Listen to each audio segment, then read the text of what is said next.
The screen fades in on a quiet suburban kitchen at dawn. A woman in her mid-40s, let's call her Lisa, sits at the table. She's sipping black coffee, no cream, no sugar.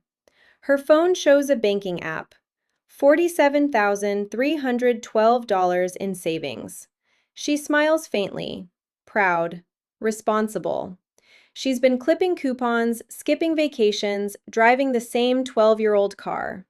Everyone tells her she's doing it right. Live below your means, they say. Save every penny. But zoom out. Lisa's retirement calculator app whispers a different story. At this pace, she'll have maybe $800,000 by 65, assuming 2% interest after inflation. Not poverty, but not freedom. Meanwhile, her boss just bought a second vacation home. Her college roommate posts yacht photos. Lisa feels a quiet panic. She's saved more than most, yet the gap widens. Here's the paradox that stings. The harder she squeezes every dollar, the more her future shrinks in real terms. Saving feels virtuous, it feels safe, but it's quietly stealing her shot at real wealth. Most of us were raised on the same script. Save aggressively, be frugal, that's how you win. But the frugal mindset is a psychological masterpiece. It makes you feel responsible, mature, even superior, while silently locking you out of bigger growth. You chase pennies of savings, feel good about it, then make spending choices that look smart but erode your long-term power. The false security of that savings balance becomes the biggest barrier to financial automatism, where money works without you. The real enemy isn't stinginess itself, it's the illusion of control through hoarding cash. That deep psychological trap, the comfort of certainty today over uncertain abundance tomorrow. The modern world exploits it masterfully. Ads scream, treat yourself, right after showing luxury you can't afford. Then pivot to save smart, with high-yield accounts paying 4% while inflation chews 3%. Social media floods you with minimalism influencers bragging about $5 lattes avoided, but never showing the opportunity cost.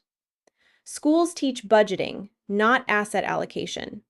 The system wants you feeling secure enough to keep producing, spending just enough to stay hooked, saving the rest in accounts they borrow from cheaply. You're not building, you're preserving. And preservation without multiplication is slow decay. Meet the two paths walking this landscape. First, Taylor, the victim of the system. Taylor is frugal to the bone, shops sales, buys generic, drives used, feels smug every time they save $20 on groceries. But convenience wins when life presses. A good deal on a bigger TV because it's 40% off. A slightly nicer apartment because rent's only $200 more. Social pressure creeps in. Friends' dinners, group trips. Taylor goes, but on credit sometimes. The frugality gives a dopamine hit of responsibility, but it's short term. Mental accounting tricks them. This is savings money, this is fun money.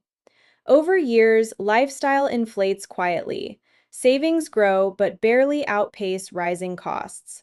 By 50, Taylor's still trading time for money. Freedom? A fantasy postponed. Then there's Morgan, the architect of wealth.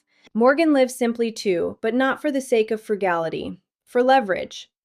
They ignore social signals, no keeping up. They calculate total cost, not just sticker price, but time, energy, opportunity. A $50,000 car? They see the lost compounding if invested instead. They deploy capital into assets that respond on their own. Index funds, rental properties, side businesses. Frugality isn't the goal. It's the byproduct of prioritizing long-term utility. Morgan feels the same pinch of saying no to flashy things, but trades it for autonomy. Money multiplies while they sleep. Why does Taylor stay trapped? Loss aversion. Behavioral science nails it. We feel losses twice as hard as equivalent gains. Taylor fears the market dip more than inflation's invisible theft. Cash feels safe. Stocks feel gambling, so they hoard even as purchasing power erodes. Reality check. Average US inflation over recent years hovered around 3% annually, sometimes spiking higher.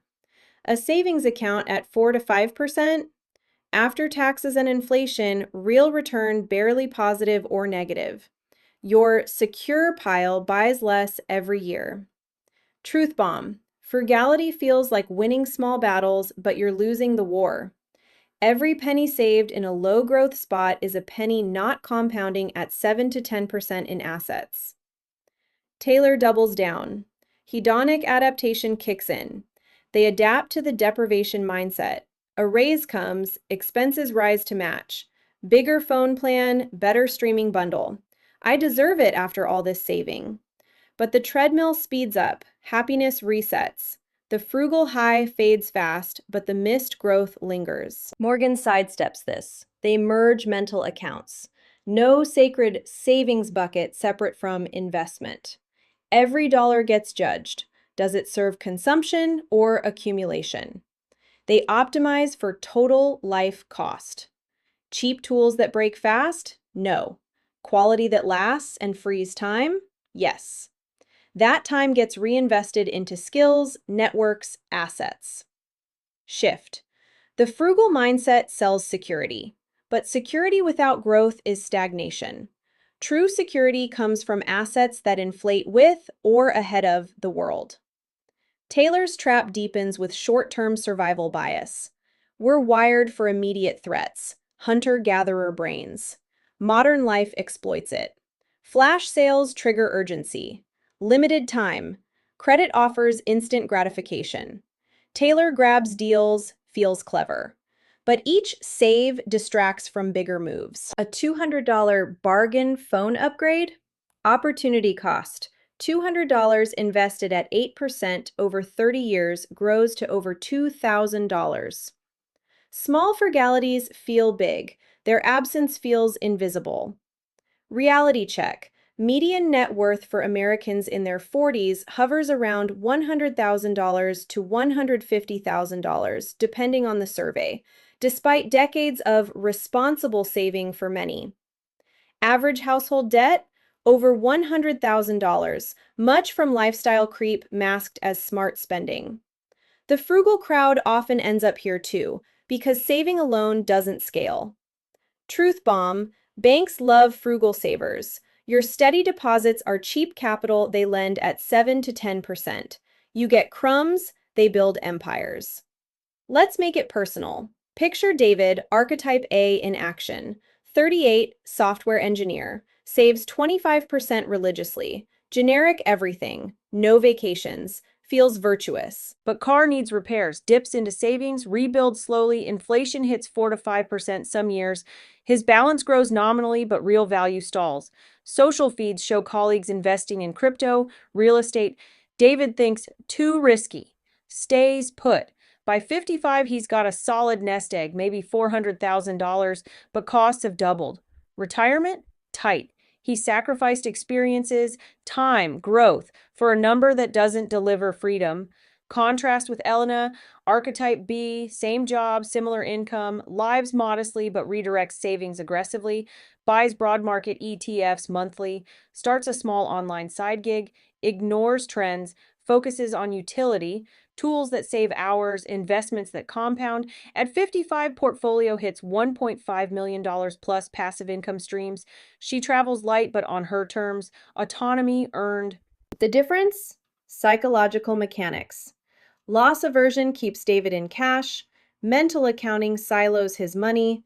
Hedonic adaptation makes frugality feel noble, but blinds him to opportunity cost. Shift. Frugality masters psychology by making you feel in control. But control over shrinking resources isn't power. Power is owning things that grow independently. The system thrives on this. It praises savers as responsible citizens, keeps cash flowing into banks, bonds, low-risk vehicles. Governments print money, devaluing your hoard. Corporations sell you deals that keep consumption cycling. You're distracted by small wins while the big game, asset ownership, stays out of reach. Millionaires? Most aren't frugal hoarders. Studies show 70 to 80% are self-made, first generation. They didn't save their way there. They earned, then invested aggressively. Built businesses, bought properties, rode markets. Savings was a tool, not the strategy. Truth bomb. Saving protects what you have. Investing creates what you don't.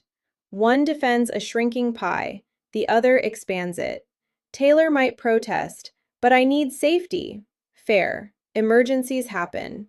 But beyond 3 to 6 months' expenses, excess cash is dead weight. Dead weight in a world that rewards motion. Morgan understands. The frugal trap is mistaking defense for victory. You feel responsible clipping coupons, avoiding lattes, but those pennies don't compound into escape velocity. Real wealth comes from shifting to offense, assets that automate growth. The deeper cut. This illusion keeps you consuming just enough to stay productive, saving just enough to feel secure. The system extracts your labor, your deposits, your attention. Banks lend your savings, governments tax the growth you avoid. Corporations profit from your hedonic resets. Wealth appears only when you break the cycle. From keeper to owner.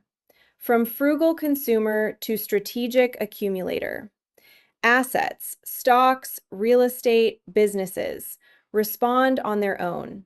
They inflate, dividend, appreciate. You step back, they step up. So here we are. The system is built to reward the illusion of responsibility, to keep you saving pennies while missing dollars of growth, to make frugality feel like virtue when it's often a velvet cage. What are you sacrificing right now for that illusion? Years of energy chasing small savings? Moments with people you love? The chance to build something that outlives your paycheck? If you want to see the system for what it really is, subscribe. Let's keep pulling back the curtain together.